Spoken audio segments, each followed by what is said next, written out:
Blood Money, episode 30. Reclaiming Our Freedom with Ann Vandersteel.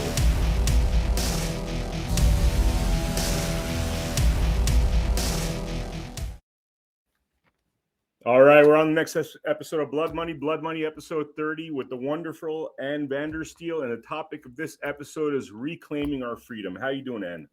Oh, I'm doing great. I'm out here in Colorado. The snow is coming down like crazy where we are right now. It's going to snow all weekend, and then we'll let the locals enjoy some time off. All the people coming in town are going to shred the slopes, and then hopefully we'll hit it back on Monday after Awesome. work, of course. That sounds like a lot of fun. So I'm going to paint a little portrait here. This is kind of my narrative. Tell me how accurate this is. So I think there was a Okay. time about like 10 years ago that with YouTube rising and all these talented individuals rising, that we actually had this incredible moment of freedom of speech like we've never seen in this country before, because the mainstream media has always controlled the narrative.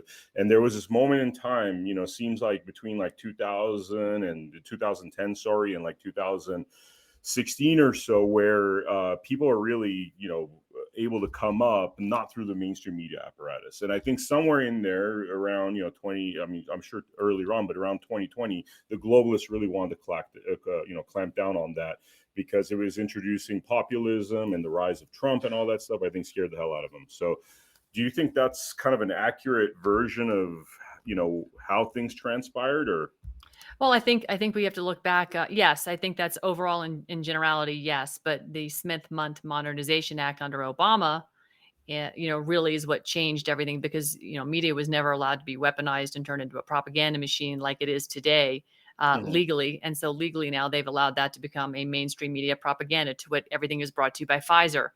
And Pfizer, we now know, is the manufacturer of a bioweapon, and they're still trying to do that. They're not calling it gain of function. They're calling it, directed evolution, which is like, what? Okay. So, we have to get our arms around the fact that everything we know is a lie. But yes, they have now legitimized their ability to lie to us through their public-private partnerships of big tech and government and big corporations like the medical industrial wasteland complex. And they have also built the technology for themselves. We were allowed access to it. Obama gave away ICANN, which is making it problematic. Another tool they have in their arsenal to silence us. But we were able to be effective very well, and we still are. We've become nimble. We have new, necessities and mother invention. So new technologies coming up along the way, but they've tried to slow us down, and they did, but that caused us to become nimble and spread out and go in different directions. And so while there was a massive boom in all the YouTubers, we also saw a lot of YouTubers like myself get thrown off. I've been thrown off pretty much every platform except for the new ones that have come out, including LinkedIn. So yeah, I mean, we're just we're watching this evolution, but the gut of the people, the DNA of our freedom, which comes from every American. This is the country that everybody looks to, the great experiment. We still have it in our DNA to strive for that. And which is why our country has always been the country people try to exit to. And now you're seeing sort of a reverse migration, because people are like, wait a minute, it's not what we thought it was when we got here. And like, well, we might as well go home to where our friends and family are. But yeah, that's a good overview. There's a topic. I mean, it's not a popular topic, but there was an act I think that Reagan repealed, which was I think the Fairness Doctrine, it was called, where whenever the news was told, they were supposed to show both sides of the story. That was repealed. That started to start a little bit of a partisan kind of wave of news. I mean, do you think that was also potentially part of the issue? Or Anytime you have government intervene in anything, you have the exact opposite consequence of what the language intends it to be. I mean, just look at every single agency, their name, what they're doing, and you get the exact opposite result of what they're supposed to be delivering in name only. So, look at, you pick an agency, give me a name of an agency. Department of Education. Really, it's the Indoctrination Center. The Center for Disease and Control is more like Center for Disease and Corruption, or Death and Corruption. FDA, NIA, all of them. Just, go through the list and look at the, like, FTX, right? That whole scandal. That was really just their patsy for the CFTC to say, hey, we need to regulate all of cryptocurrency. And the only reason they wanted to do that is because they see what BRICS are doing with their basket of gold-backed currencies, and they see that they're starting their own blockchain, gold-backed blockchain, which is going to go head to head with the central banking cabal's central bank digital currency, which is to replace the U.S. dollar.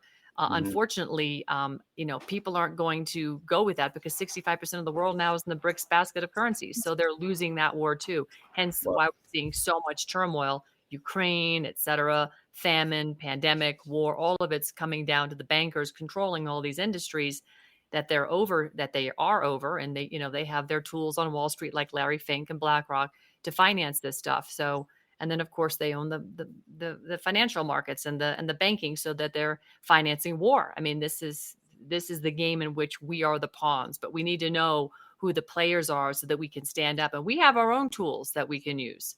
So, and we Hmm. need to become educated on them, and this is how we get out of the system.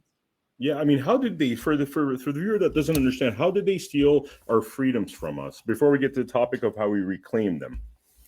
Well, you have to go back in history. So first of all, the Department of Education, or the Department of Indoctrination, is really what it is. Thanks to Jimmy Carter in 1879, has rewritten our history books, and they've been slowly doing that anyway. The last 150 years, our history is pretty much a lie. They've covered everything up and obfuscated the truth.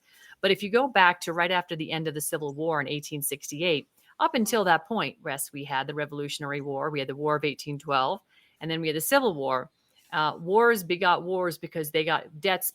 Debts came from war, and when you couldn't pay the debt, you went to war. Mhm. Right now, the entire world is on a massive, we're on a debt scale that the world can't sustain in the hundreds of trillions.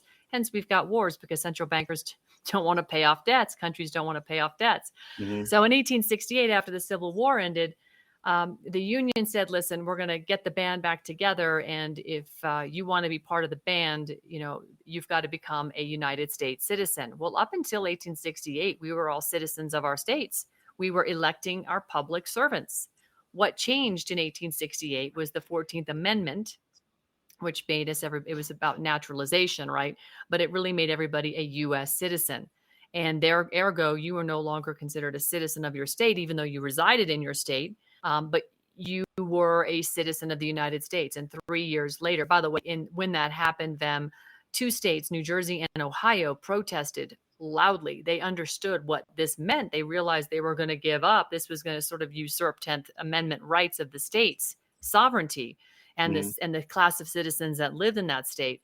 So 3 years later, after 1868, we saw the Organic Act of 1871, which created the USDC, which was the incorporation of the 10 square miles of Washington, D.C. Mhm. And that was called the United States. So the 14th Amendment citizen, now that you are now part of that United States. And that's a corporation making you a municipal servant, or a citizen, which is also a municipal servant, i.e., you really are a shareholder and a part of the payroll of the United States. So you've now exchanged your God-given rights that was being defended under the United States or the Constitution for the United States of America, and you've now become you've been exchanging your rights by God for your privileges by the United States. And that's when the funding, layers of funding, started applying, all the different ways they've taxed you, they've stolen your birthright, et cetera, et cetera. Wow, wow. So how do we get out of such a system?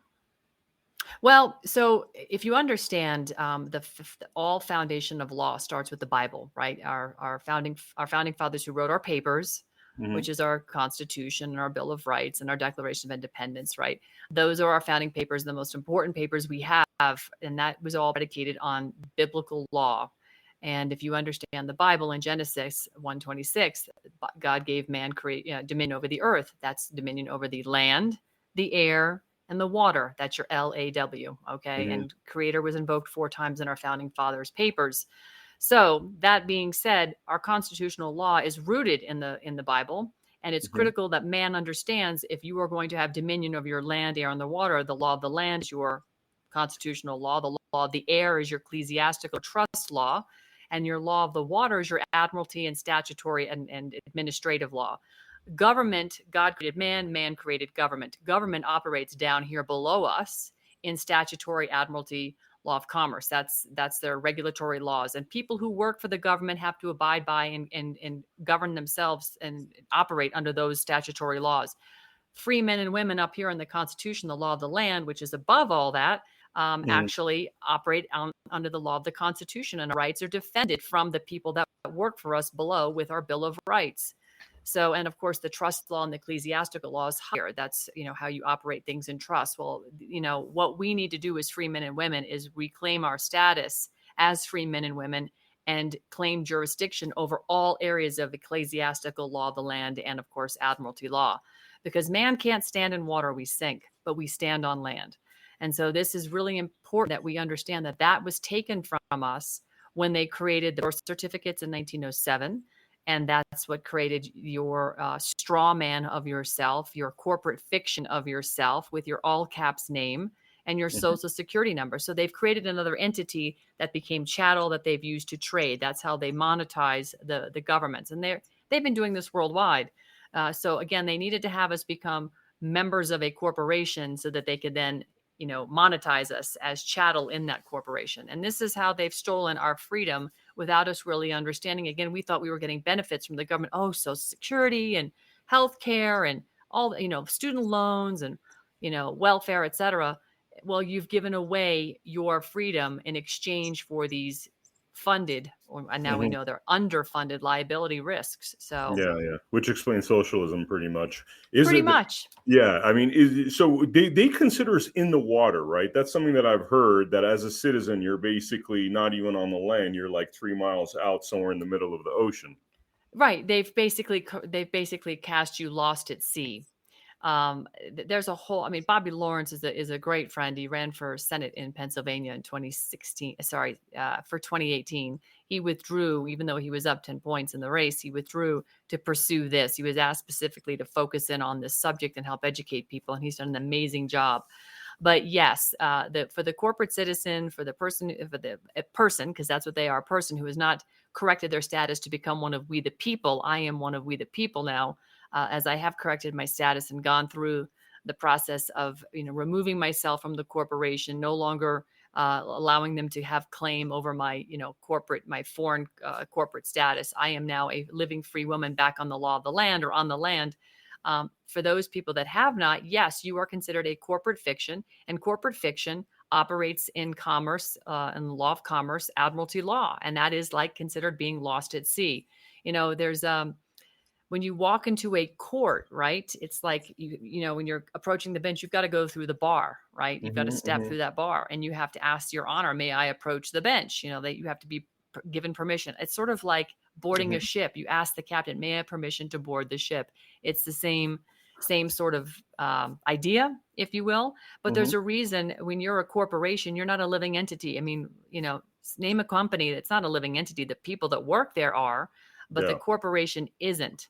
And Hmm. so you have to have somebody represent the corporation, which is why when corporations sue each other, you have attorneys. But don't you find it strange that you have to have an attorney represent a living people?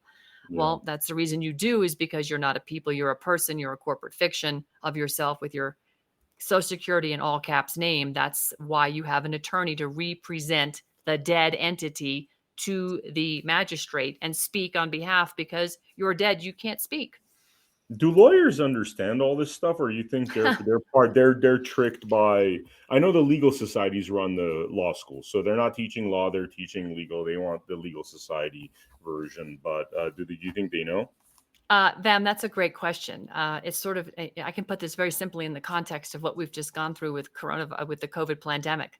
Hmm. Doctors that were taking spoon-fed protocols from the CDC, especially in the hospital setting, and just murdering patients by the hundreds of thousands, millions, in fact, worldwide, given the protocol of remdesivir and ventilators. So they've been brainwashed by the same entity, which is the Rockefellers that started the American Medical Association, that started the big pharmaceutical industrial complex using petroleum based products in lieu of organic supplements right here on earth that God created, which have Yeah. become much more efficacious than what big pharma has ever produced. That being said, people that go through law school and become attorneys are in this of the same mindset. It's the indoctrination, right? It's just sort of like if, you tell a child every day of his life from the day he's born till he's, walking down the aisle at 30 years old, Santa Claus is real. They're going to believe Santa's really real. And I hate Yeah. to break it to you, Santa's a great idea, but you've never seen a Santa Claus like flying over your Hmm. house at night and landing on your roof. So we've got to separate reality from fiction. And unfortunately, lawyers, doctors, they have been indoctrinated. Not all of them. A very good friend of mine, attorney Todd Callender with Truth for Health Foundation, brilliant man. He understands fully what I'm talking about. In fact, he believes in it so much, he's had me speak on behalf of in a variety of things that he's engaged in. And he's been battling the deep state and the military and a whole other bunch of government entities on this whole coronavirus pandemic and saving literally that hundreds of thousands of lives in this whole process. So Wow. yes, some do, some don't. But once you start explaining this and you explain that the Bar Association was created the same year that the United States was incorporated in 1871, Hmm. you needed the Bar Association because you need attorneys for corporations. It's just they Hmm. go hand in hand. Yeah, yeah, and I mean, do you buy this idea that I've heard many stories about how essentially when we booted the British out, the way that they got back at us was through the Bar Association by having a lot of lawyers come within our system. 13th Amendment, which was against titles of nobility, which would have Right. taken out all the esquires, which would have meant that our Congress, state legislatures wouldn't be filled with a bunch of bar agents, hence making the entire thing a conflict of interest. Do you buy that this was essentially something that happened from overseas? Uh, well, yes, I do actually.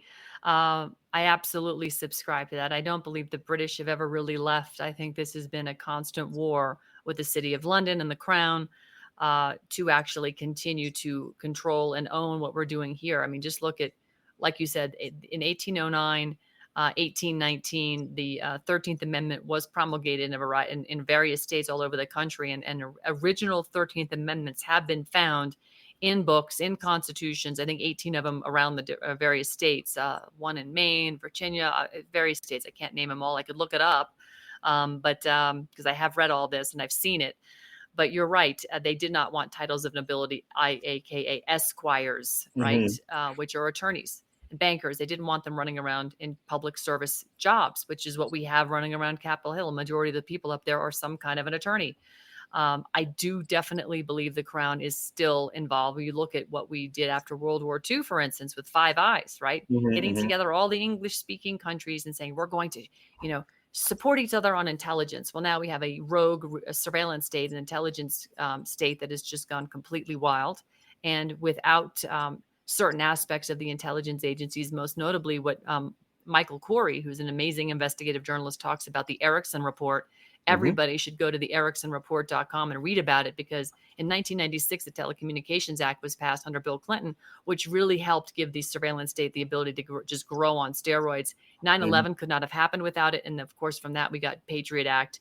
And we now know clearly from information that we're getting that the CIA had their hand in the execution of JFK. But we also know the CIA is not technically supposed to operate here on this soil. But how do they get around it? Well, they call their friends over at MI5 or 6 and in the UK and say, hey, we have a problem child here. Can you come take care of business for us? Because those agencies can operate outside their own country legally, but they cannot operate inside their country. So they call their friends, and their Hmm. friends are in the Five Eyes intelligence community. So again, this is all very much by design, Vem. It's very Hmm. much by design. And we just need to get this information out in front of the people so that people realize, wait a minute, our Constitution doesn't talk about these intelligence agencies. It doesn't talk about any of these unconstitutional agencies. And we, the people, if you read your own state constitution, have the power to just say no. We don't need to say, we don't need to listen to these people anymore. We can just say we're starting over. It's in every single state constitution that people have the power, and it's whenever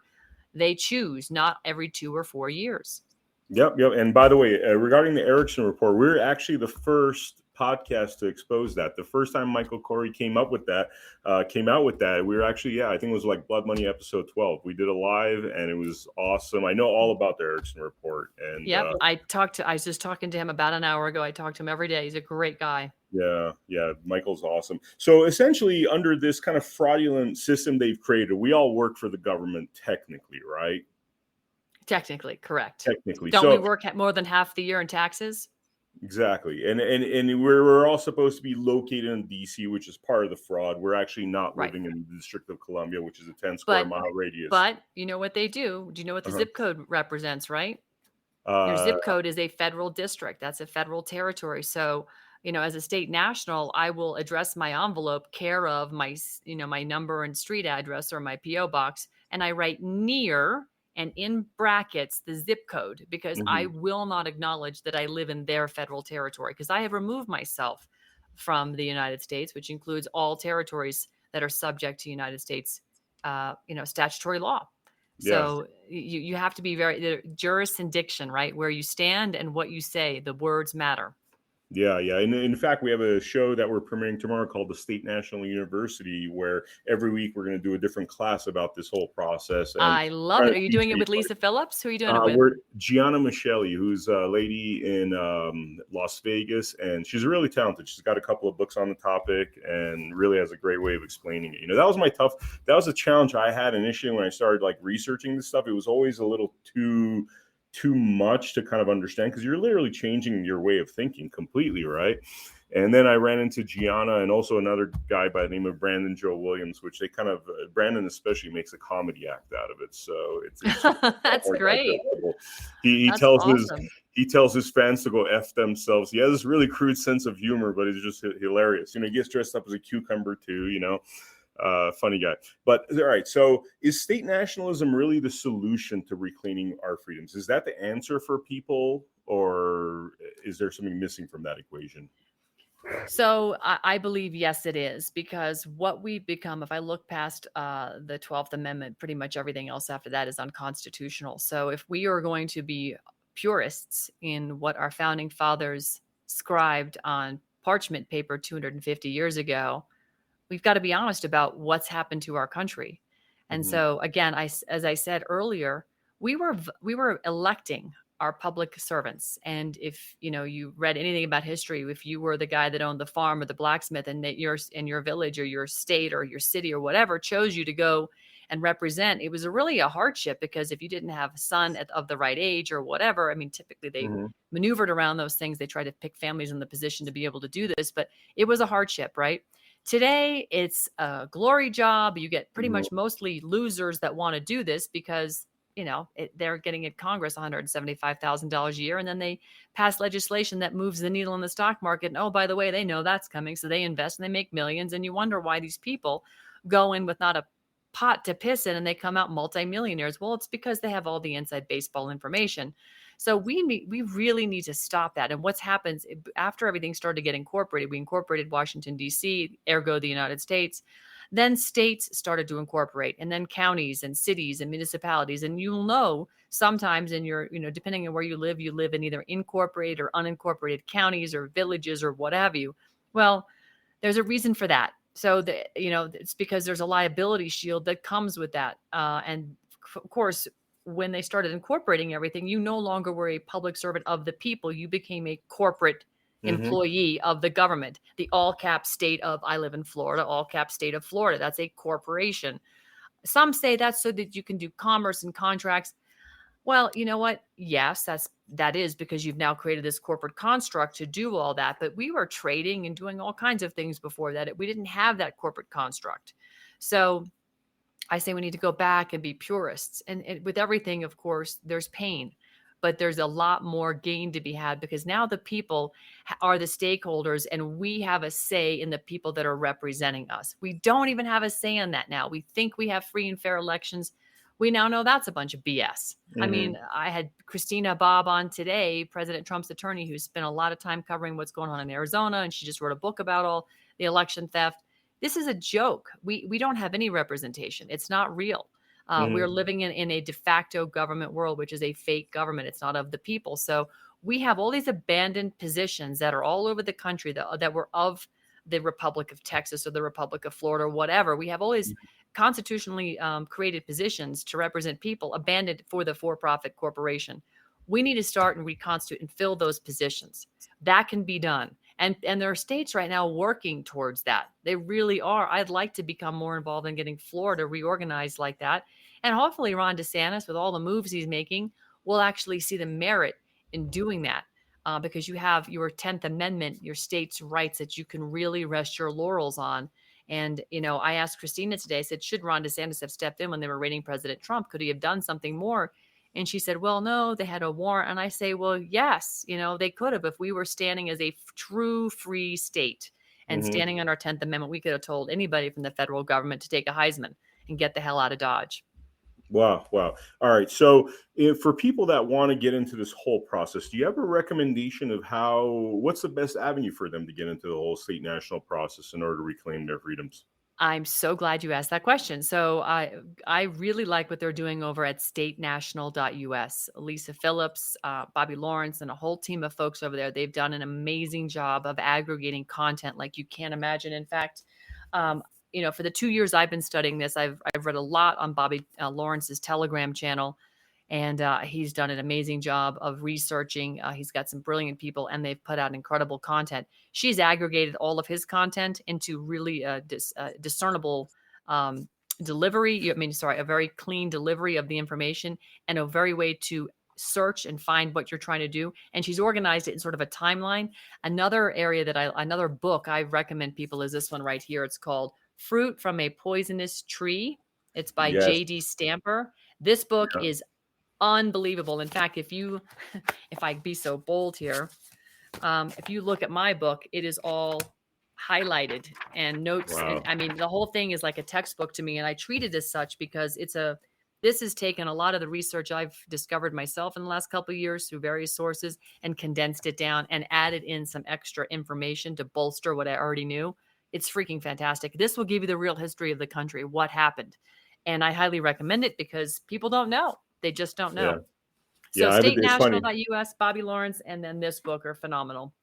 Yeah, it's funny. I love Fruits from a Poison. I actually have it on my desktop as a PDF. It's a great book. There was another one that I think it's called something Slave, like The Land of the Free Home of the Slave. That's another really good one that I want to throw out there. You could get it off of Amazon. You've been doing a lot of work with the Zelenko Foundation. Tell me a little bit about that. Zev Zelenko, Vladimir Zelenko, what a hero, what a humanitarian freedom fighter, and probably the very first to stand in the gap during the early version of the coronavirus pandemic. I love that picture of him, by the way. Hmm. He really was all of that: father, husband, doctor, scientist, freedom fighter, just an amazing, amazing human being. And we did a spaces about him earlier today on Twitter. It was just great. But really, Dr. Zelenko, I think, opened the eyes of a lot of people. And then what we see coming out today with James O'Keefe and Project Veritas exposing Pfizer for the Hmm. demons that they are, the blood money thirsty demons that they are. I think Zev set the bar extremely high. I was actually getting over coronavirus after CPAC, and I'd been in bed for 10 days, pretty much comatose. I've never been so sick in my life. And I managed to just gut it out. No medicine, just water and vitamins and whatnot.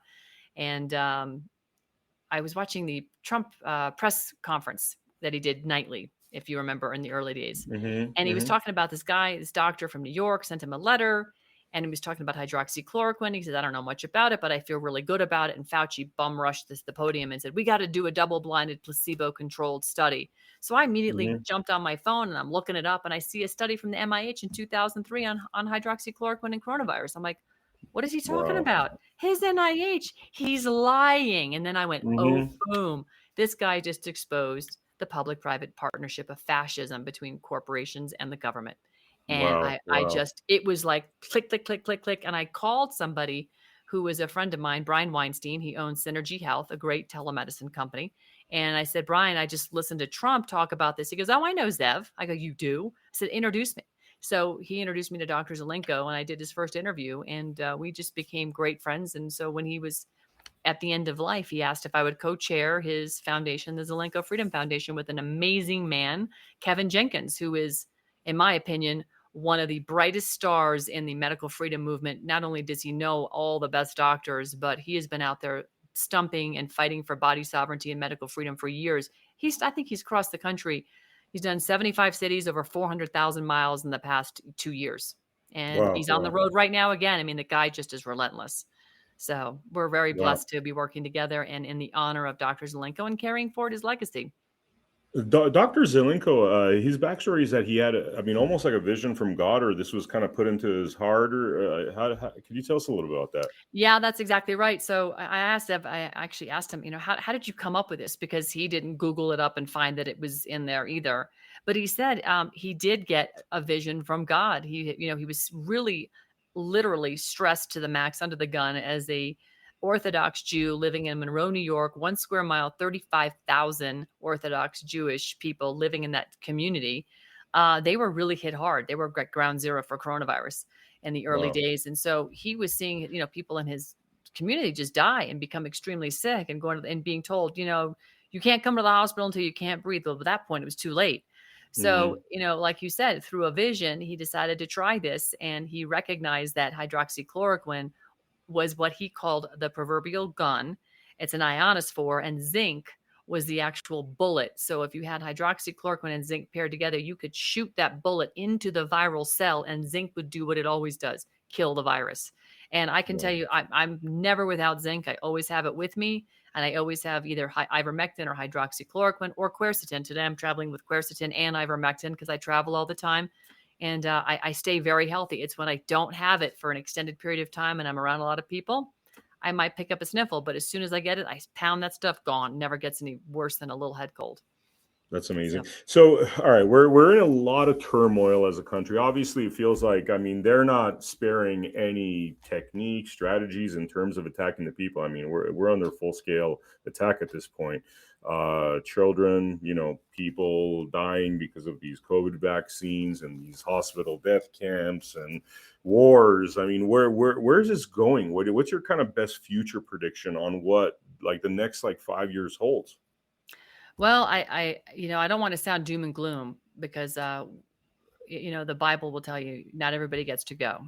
Okay. So we have to Hmm. keep everything in context. I remember I started this off with the Bible, basic instruction before leaving earth, but it's also the law of the land. That's where everything flows from.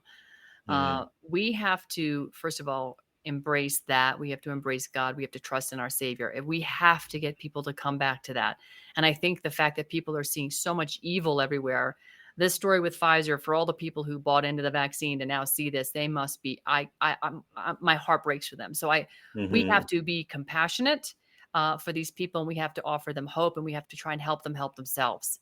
But we cannot give them false hope and say somebody's going to come and save you, because there is no white hats that are coming. There's, Trump isn't going to come in on a white horse. We all want him to, but it's not going to it's Hmm. not that's not how it works. It's the people, God's army, God's children. That's how it's always been. And if you do the work in his honor to glorify him, we will come together and deliver that.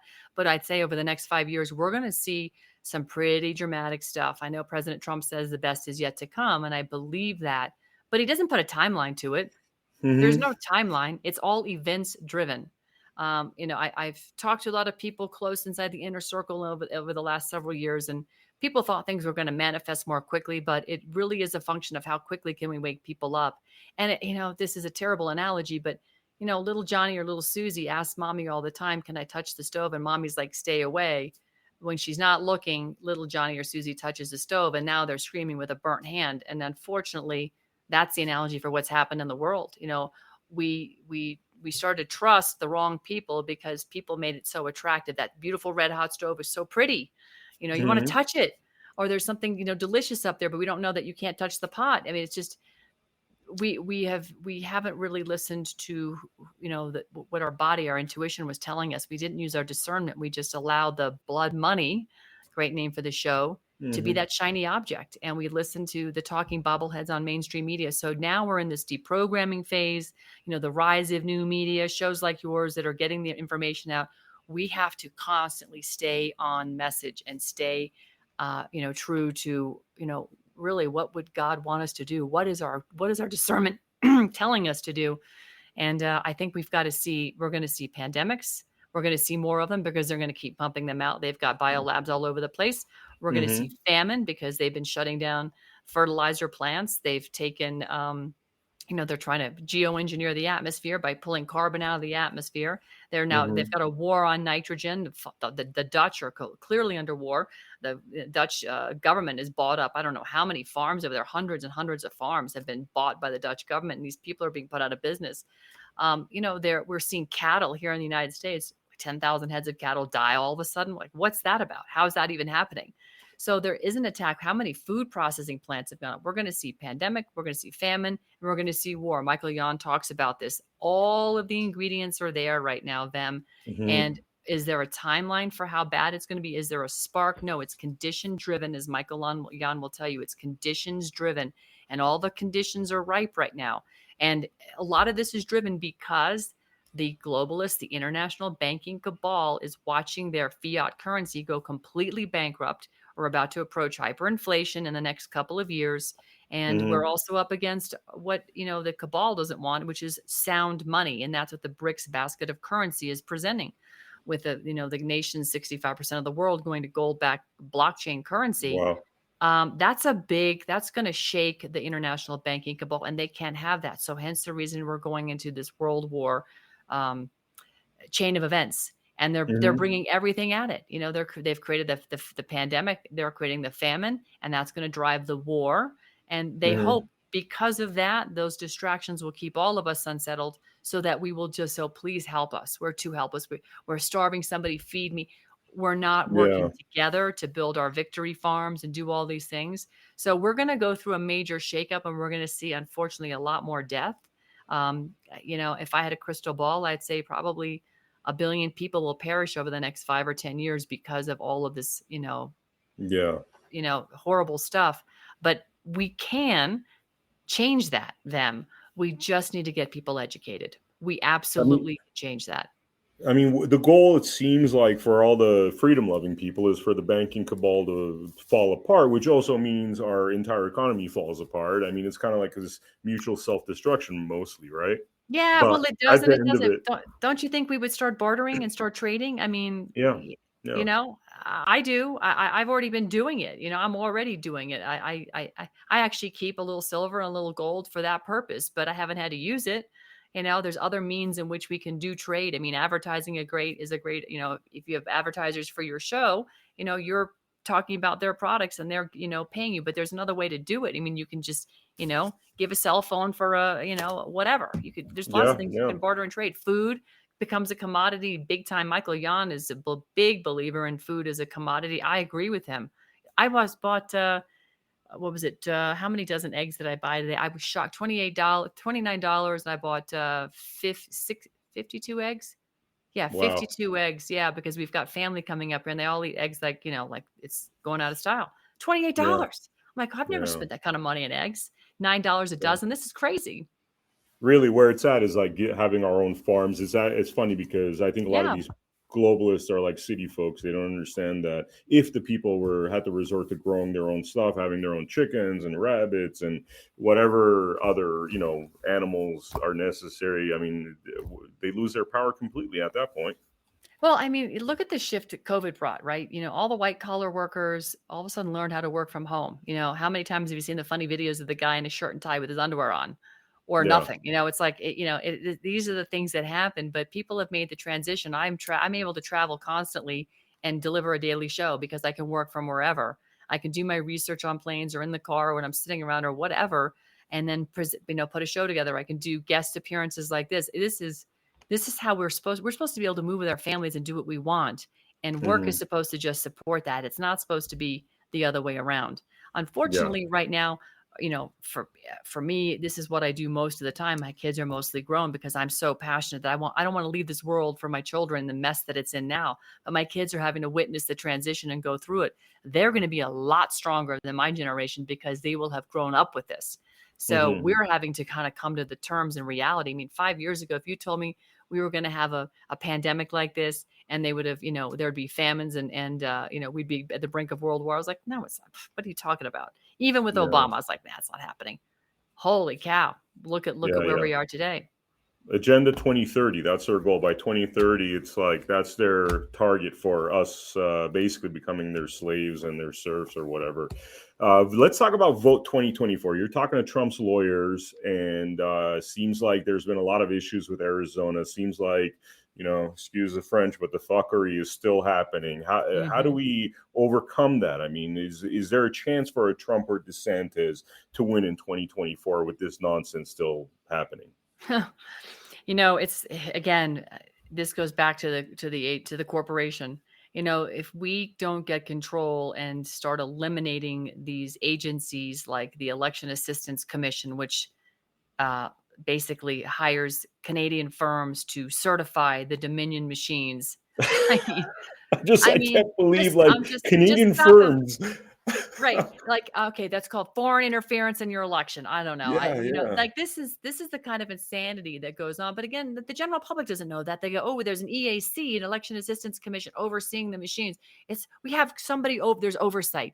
Yeah, that's the fox guarding the hen house. Look at CISA. Hmm.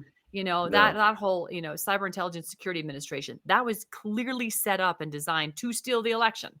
Hmm. That guy, Chris Krebs, the most safest election, Yeah. BS. That was all Yeah. set up and designed to steal our elections.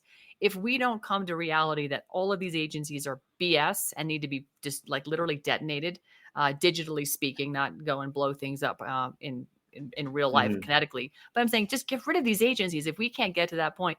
But the only way we're going to get to that point is the people have to literally go and demand from their local governments. It has to start in the city, the municipality, in the county, and say, we're not voting on machines anymore. It's just not happening. We are not doing it. And Hmm. this is why, as a state national, I say, you know what, this is when, I'm going to throw this out there as a Kerry Lake example. Kerry Hmm. Lake won Arizona. Katie Hobbs Yeah. knows it. All Yeah. those demons know it. Okay. The Yeah. whole world knows it. It's a joke. Now, why not? I mean, sounds a little, crazy, but I'm going to say it anyway because Hmm. somebody has to. If Kerry Lake were to stand up and say, you know what, we all know, Arizona, that you voted me as your governor. So how about we all govern ourselves and we stop listening to the de facto corporation over there? Yeah. Katie Hobbs is Yeah. not working for you. She's working for herself. Clearly, they've lied and they've obfuscated Yeah. and they've stolen votes. We've seen the evidence. So why do we even pay them homage? I say, Yeah. tell people all the time, why do you pay the District of Corruption, that dumpster fire, homage? Yeah. Forget it. Pretend they don't exist. Pretend they don't exist. Like you said, Yeah. if we all grow locally, have our own foods and crops in our own little neighborhoods, we can sustain ourselves. We don't need Safeway, Publix, Winn-Dixie, or you name the grocery store, whole Hmm. paychecks to feed us. We can live off eggs and lettuce and stuff. It might not be as robust as what we become, spoiled with, but you start to read the ingredients and you wonder where the real pandemic is. It's obesity in this Yeah. country and malnutrition, Yeah. because they've been poisoning us. So why not get back to basics and see how much healthier you are when you start eating really good food as opposed to the poison that you get on the supermarket shelves in your bags of Ruffles?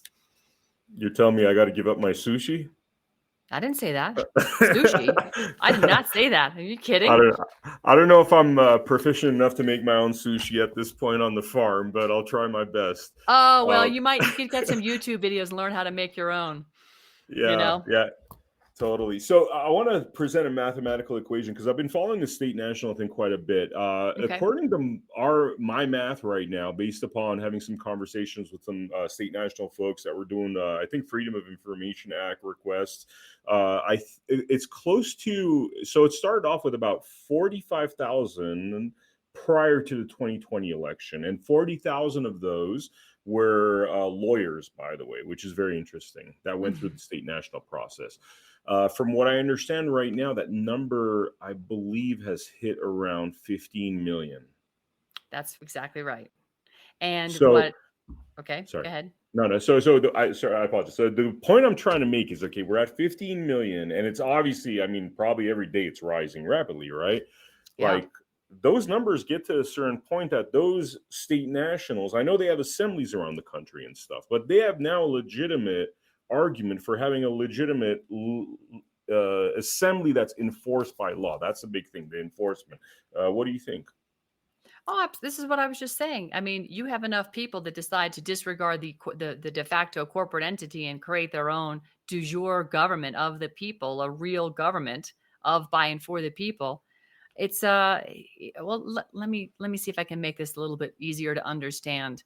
Um, you have a neighborhood, and the neighborhood can't agree on what color they want to, paint all the houses. So the neighborhood, instead of being one neighborhood, splits into two, and you have two different homeowners association. One has their set of rules, the other has the other set of rules. Or you have just adjoining neighborhoods, but everybody's a different HOA, but they're all part of the same community, right? Same town. So you have golf course here with their 50 homes, you have another golf course with 150 homes or whatever. They all have different rules, and people choose to live in that golf course community or that golf course community. It's kind of the same thing, right? So you live Hmm. in the state of Florida, you can either be a part of the state of Florida or you can be part of the other state of Florida over here, the real free state. And you watch and see, like you said, from 40,000 to 15 million in just 2.5 short years. You watch and see how many people go, why am I subjugating myself to all these rules, mandates, and crap over here when I can be Yeah. over here? It becomes very self-evident. And eventually they flame out. It's just sort of like we say, don't fund your own guillotine. Stop shopping at Walmart. Stop shopping at Home Depot. Buy Hmm. local, grow local, trade locally. You start doing that and taking care of mom and pop, which is who they terminated during COVID. You became a non-essential business, but Home Depot was, Walmart was. Hmm. What? What's the difference? Mask up and go to a big box store? What, are you kidding me? So, Yeah. that was so by design, because again, that's the freedom of the people able to sustain themselves versus you are now subject to what the corporation allows you to shop and buy and buy. And if they get their way with CBDC, trust me, people like you and me, Vem, we're going to be relegated to 5 square miles around our house. Our CBDC won't work unless, Hmm. except where they allow us to shop. You think they're going to let me get on a plane and go stump and speak with General Flynn all over the country? Yeah. Fat Yeah. chance. My gas Totally. card won't work driving across the country. I better have gold and silver in my pocket and pay the Exxon guy that way, or find another way to travel. Hopefully I'll have a Tesla car soon. That's a real Tesla car with real Tesla energy. That would be You're talking really about exciting. The OG Tesla. The OG. The OG Tesla. Awesome. So what's next for you, Ann? What do you have coming up? What's your kind of 2023 looking like? Any particular goals or? Yeah, well, to keep, to build a foundation, I'm very committed to the Zelenko Freedom Foundation. We have a couple of great initiatives. We have Common Ground Campus, which is where we are going into universities and high schools around the country, and we're bringing the right and left student body together, and we're talking about certain subjects. One of the ones I was at was the University of Houston, and we said, let's discuss whether or not federal loans should be, relieved. Should you be relieved of the debt? And so you had two different groups from the right and the left talk about it. And I got to tell you, them, the solutions they came up with when they listened to one another, they Hmm. weren't talking past each other or yelling at each other. And the ground rule is you can't say you're wrong. They came up with the most amazing solutions on how to deal with the burgeoning federal loan debt. It was really quite brilliant. So that's Wow. become very popular. We want to support that. We raise money around these programs because, that's what you have to do. They cost money to do. So we're very committed to funding that, as well as our Zelenko Fellows program, which is bringing basically in young academic and interning them into the various initiatives of the foundation. So one of the initiatives we do is media. I host the Zelenko Report. I've got a Hmm. fellow by the name of Alex Stone. He's tremendous. He has interviewed Kerry Lake, General Flynn, many other folks of notoriety, and many that aren't notorious, but they should be because they're brilliant and he's brilliant. So we're fostering those programs in addition to incubating technologies and solutions, I should say, really Hmm. to the problems we have at hand from the health side. We want to take Florida, make it the model healthcare market, transition Florida out of this whole sick care paradigm into a true well healthcare state. And it's going to use, new technologies we talked about, in addition to telemedicine, in addition to mRNA-free blood banking. So, and then of course, we need to find partners, and we're partnering with a lot of other nonprofit organizations to get that done, plus developing public policy that can be, moved through the de facto state legislature, like what we've gotten passed in Florida, or not passed. It's in the process of being reviewed in the state house right now. SB 222, which basically says you can't talk to me about my vaccine status, or any of my vaccination status, and you no longer can force me into any of it. No more mandates, masks, none of that. Governor DeSantis has been talking about it, and we had that drafted, and now it's in the House right now. So this is exciting Wow. stuff. This is Wow. where we're Amazing. going, and a lot more stuff on the horizon. Whoops. So, Lot.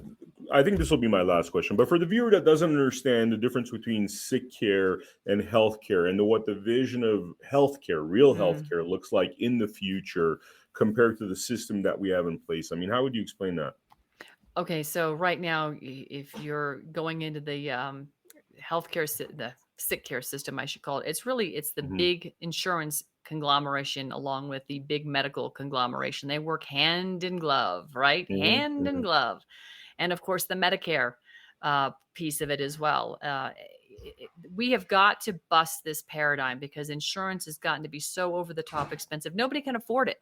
Nobody Hmm. can afford my health insurance. Just for me alone is pushing $800 a month. That's Wow. just me, right? And I mean, granted, I've always had good coverage, but I'm also a 2-time cancer survivor. But now I've changed my diet. I've changed what I take in terms of supplements. I've educated myself on other ways to prevent getting errant, um, cells in my body that Mhm. create cancer. It's a whole process. So this isn't just about eliminating the insurance company. It's about revamping everybody's, giving people a lot more tools and arsenals and or tools in their arsenal to take care of their own health, show them how Mhm. they need to be a lot more self-reliant and responsible for their own health, because so many people just think, oh, I go to a doctor, he waves a magic wand and I'm better. No, it doesn't work like that. It doesn't Yeah. work like that. We need to get back to integrative nutrition, integrative medicine, more holistic approach. And we need to deprogram the brainwashing, which is a part of it. It's an education piece that's been Mhm. missing significantly, because where are you getting educated? On the television set, brought to you by Pfizer. And then they rattle off in 60 seconds in warp speed all the different things that can kill you because of the medicine that they're pushing at the time. And isn't it interesting, Vem, that right now here in Colorado, every commercial break, they're reminding you to take the vaccine, and then following up by that is a Pfizer commercial, how to protect your Yeah. heart. Well, it's like, Yeah. yeah, your bioweapon has created myocarditis and heart attacks all over the Like place. you, So you poison us and then you give us the cure. Thank you create the very much. problem and then create the solution, right? That Hegelian dialect. That's exactly right. Yep. Yep. I mean, how do we? Sorry, I said it was my last question, but how do we That's okay. it's a big monster that we're going after. That's like you're talking about One bite at a such time. powerful forces, it's like David and Goliath. I guess there was David and Goliath for a reason. We Yeah, know the parable it's is possible. how do you eat an elephant, Vem? How do you eat an elephant? Yeah, yeah, One bite at a time. exactly. There is nobody coming to save us. We are the solution. And the only Yeah. way we become the solution is we get educated. I know people are just, yeah. This is where I have an issue with organized religion, Hmm. as Hmm. opposed to people who have an individual relationship with God. I have a problem with organized religion because it's taught people your pastor is going to save you. Yeah, They have the answer. They could yeah, be counsel, but they're not going to save you. You have to take the message and deliver the solution yourself. And this is yeah. where we are. We've all been programmed to believe somebody's going to come and save us. And we basically transformed our society into a socialistic model of how we think of things. And we depend on the state, and we've all become victims of the nanny state. Not all of us, but we have to Mhm. recognize that majority of the people are victims of the nanny state. And we've got to get out of that mentality and recognize we're the government. We are the government, we the people. God gave us our Yeah, rights, and we created a government to help deliver services, but they've ballooned. So this is one bite at a time. That's really what it comes down to. One bite yeah. at a time. It's a process. It is. It is. It's Embrace gonna the be fun. suck. Yeah, yeah, yeah. And you know what? Look, it's fun too. I was researching how to. I've never thought ever in my life I'd be trying to figure out how to incubate eggs, and I actually learned how to incubate eggs now. So I got, I'm going to get, for the farm in the That's future. We're so going to get, cool. yeah. That's so cool. I'm going to tell my husband that. He'll love it. He grew up on a farm. That's awesome. That's awesome.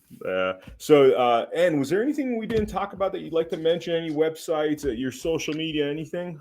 Yeah, well, sure. Our website for the foundation is zfreedomfoundation.org. We would appreciate, folks stopping by there. Any support they want to lend the foundation is greatly appreciated, because we have some, big agendas. We've got an event coming up in Austin in April with Del Bigtree and Mickey Willis. It's part of our Z Talk speaker series. Hmm. That's going to be tremendous. We had an event scheduled for March.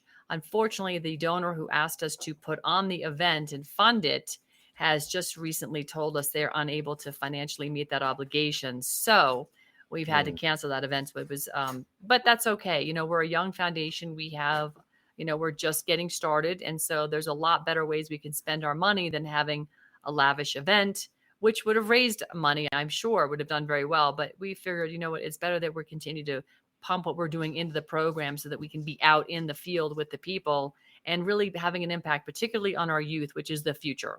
We need to continually help our youth make sense of the madness and get them out of this deprogram from the CRT, et cetera, et cetera. So I'm actually, like you say, you embrace the suck. I'm embracing this journey. Dr. Zelenko is a marvelous, magnificent human being, and he was a gift to us for the short amount of time that we had him, that we knew of him.